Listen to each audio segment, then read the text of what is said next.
Halo guys, ketemu lagi dengan Pak Wisnu. Kali ini Pak Wisnu akan ngasih info tentang the power of nembak. Eh, ini adalah free dari pembelian premium user di pakwisnu.id. Oke, ide dari the power of nembak itu adalah untuk memaksimalkan nilai UTBK ya. Eh, jadi gimana caranya biar kita bisa menaklukkan soal meski kita nggak tahu cara ngerjainnya, tapi kita bisa memprediksi eh, soal mana, jawaban mana yang benar. Gitu, oke? Kita mulai. Kenapa nembak sih? Dan kenapa nggak dibiarin kosong aja? Kenapa harus nembak? Yang pertama, karena nggak ada poin minus. Nggak ada poin minus itu karena sistem penilaian UTBK oleh LTMPT itu menggunakan IRT ya, itu merespon teori. Jadi proses penilaiannya itu nanti akan di coding dulu. Jadi yang benar itu satu, yang salah itu 0. Kemudian dari situ nanti baru dibuat pembobotan persoalnya.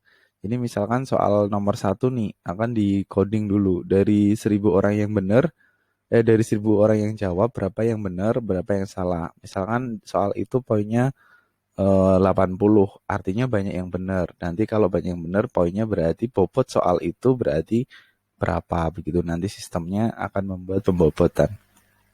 Nah, dari pembobotan itu keluarlah bobot nilaimu. Nah, nanti itu dijumlah per soalnya berapa begitu.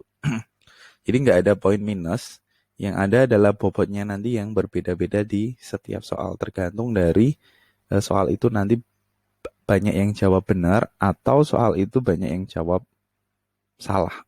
Kalau banyak yang jawab salah, maka kebalikannya ya. Maka poinnya di soal itu akan lebih besar. Nah, kalau kamu banyak yang jawab salah di nomor soal itu, tapi saat kamu nembak kamu bener, wow, itu jackpot buat kamu gitu. Jadi kenapa nembak yang pertama adalah itu. Yang kedua, kenapa nembak? Karena kalau yang mudah-mudah kamu harus bener dulu. Kalau mudah-mudah ada aja lu salah, ya ini akan jadi yang sesuatu yang akan susah buat kamu karena ini harus mudah, wajib bener baru kamu bisa implementasi nembak. Jangan sampai yang mudah aja kamu nembak. Itu kesalahan banyak orang. Jadi mudah aja dia nembak, harusnya mudah itu dia wajib bener. Nah, yang susah itu baru ditembak. Kemudian kunci yang ketiga itu materinya banyak. Nggak mungkin saat kita mempersiapkan UTBK itu kita babat semua materi. No, no, no, no, no. eh, Materi yang perlu kita siapkan adalah materi-materi yang sering muncul dan mudah. Kenapa? Nah, itulah kenapa Pak itu di awal yang mudah wajib benar dan sering muncul. Sisanya kita akan latih materi itu menggunakan soal-soal. Dan kalau memang itu mentok, materi-materi yang susah dan jarang muncul itu nggak perlu kita pelajari karena nanti akan kita tembak begitu. Jadi tiga poin penting kenapa nembak itu menurut Pak Wisnu ini ya. Oke. Selanjutnya guys.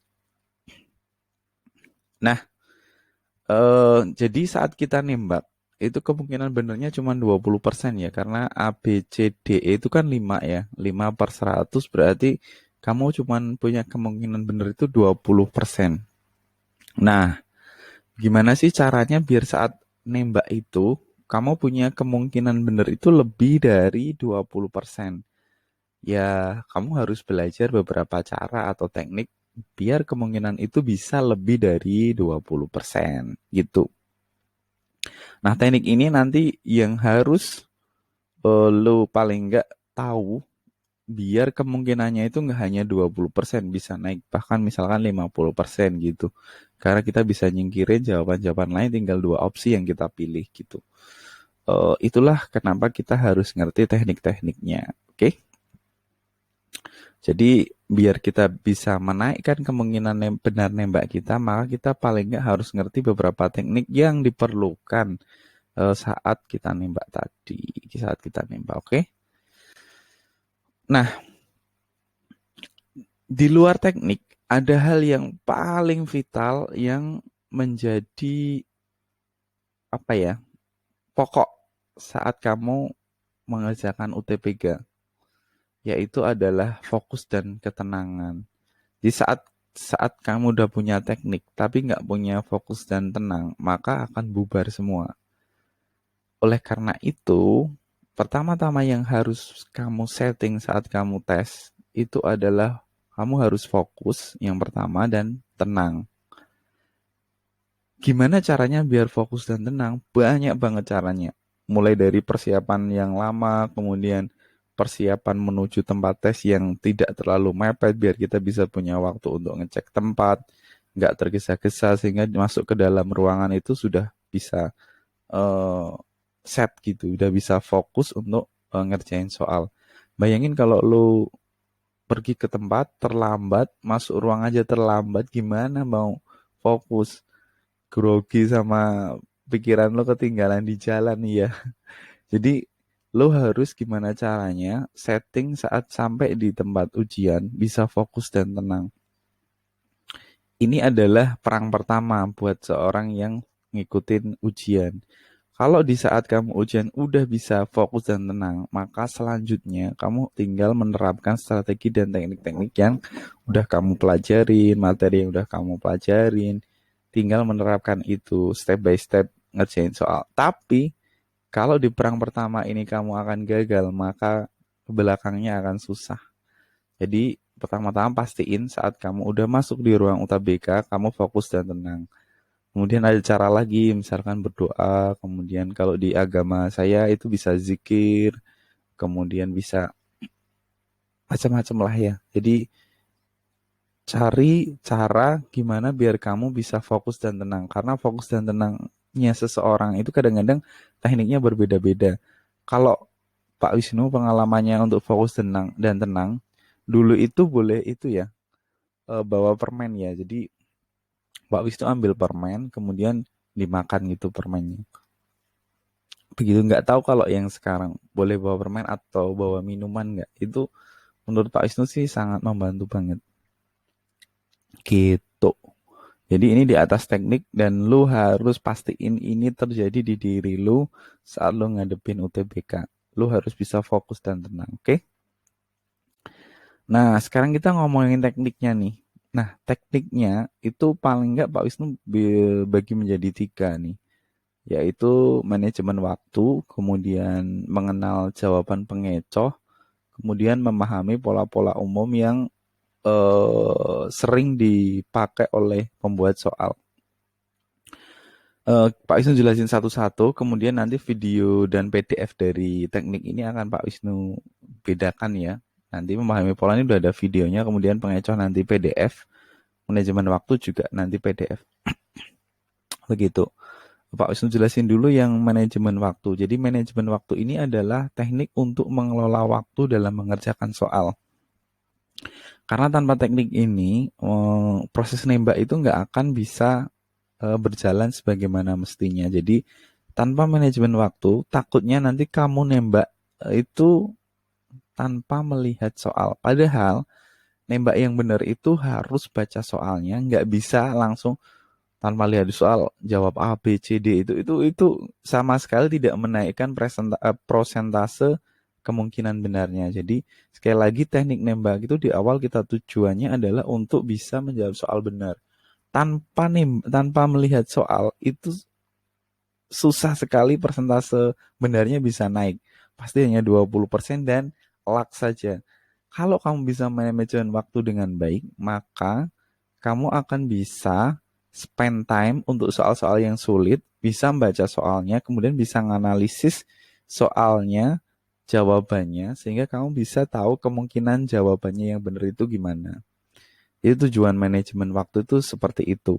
Nah, kalau Pak Wisnu, manajemen waktunya yang dipakai itu adalah ada 2, yaitu batasin satu soal itu nggak boleh lama-lama. Jadi Pak Wisnu akan skip soal-soal yang susah dan akan kerjakan soal-soal yang mudah dulu.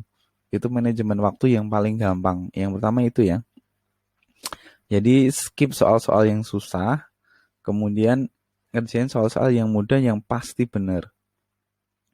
Setelah itu waktu masih, kembali lagi ke soal susah yang tadi kita lewatin. Sambil ngelihat waktu, dan pastiin kita spend 15-10 menit di akhir sesi.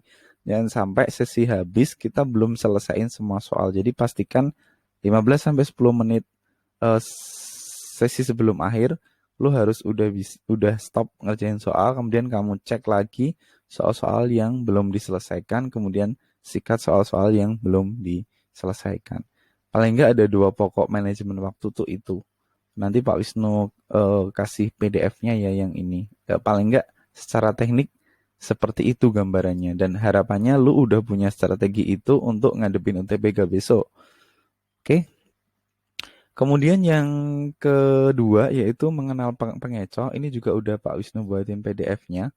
Pengecoh itu apa sih? Jadi pengecoh itu adalah jawaban jebakan yang udah disetting sama si pembuat soal biar lu itu jawabnya bukan jawab yang benar tapi jawab si pengecoh ini. Memang pengecoh didesain secara khusus oleh pembuat soal itu untuk mengecoh lu biar lu salah. Gunanya pengecoh itu adalah seperti itu. Nah, pengecoh-pengecoh ini itu biasanya bisa dideteksi oleh orang-orang yang sering buat soal seperti Pak Wisnu karena profesinya guru, sering buat soal dan sering buat pengecoh. Jadi kadang-kadang itu ada soal yang tanpa ngelihat soalnya, lihat jawabannya doang itu udah tahu, oh ini pengecoh, pengecoh, kemudian ini jawabannya begitu. Itu bagi yang sering membuat soal. Tapi bagi yang awam atau nggak pernah ngelihat soal atau nggak pernah buat soal, itu bisa dideteksi dengan cara-cara tertentu. Pengecoh itu ada kayak kriterianya seperti itu dan Pak Wisnu nanti jelasin di PDF. Oh, lu bisa baca PDF itu, kemudian lo ada apa-apa bisa kita diskusikan. Itu untuk pengecoh. Jadi dengan lu kenal pengecoh itu berarti lu tahu oh ini kemungkinan adalah pengecoh, ini pengecoh sehingga lu bisa nyingkirin jawaban-jawaban yang tidak masuk akal sehingga lu bisa naikkan persentase benar dari tembakan lu. Begitu. Itu untuk pengecoh ya. Kemudian untuk memahami pola. Jadi ya ini adalah pola umum kesalahan-kesalahan pembuat soal. Jadi saat membuat soal itu blunder, itu kita tahu oh ini adalah blundernya ya mungkin jawabannya ini. Jadi ini pola umum yang terjadi saat kita menghadapi ujian. Dengan kita memahami pola-pola yang sudah umum, itu kita bisa meningkatkan persentase nembak kita untuk benar gitu. Jadi dengan memahami pola ini, harapannya lu tahu, oh kalau ada pola kayak gini, kalau ya stuck seperti ini, mending saya gimana. Kalau ada soal yang memang stuck, maka harus gimana, nggak ada petunjuk di jawaban ataupun di soalnya, gue harus ambil jawaban yang gimana. Itu Pak Wisnu juga udah buatin video sama PDF-nya, nanti bisa di explore lebih dalam. Intinya, sekali lagi Pak Wisnu tekanin, teknik dari nembak ini kata kuncinya adalah fokus dan ketenangan. Kalau kamu nggak fokus dan nggak tenang, maka ini nggak akan bisa terjadi. Oke?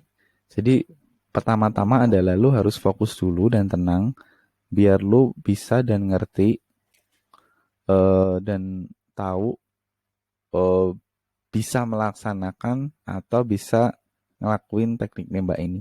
Bayangin kalau kamu grogi sama nggak fokus waktu ngerjain soal, kamu nggak akan bisa mikir manajemen waktu, nggak akan bisa mikir pengecoh, memahami pola, rumus yang paling mudah pun akan hilang. Begitu. Jadi kata kuncinya yang pertama adalah di atas teknik itu ada itu. Terima kasih. Sampai ketemu lagi di lain kesempatan. Wassalam.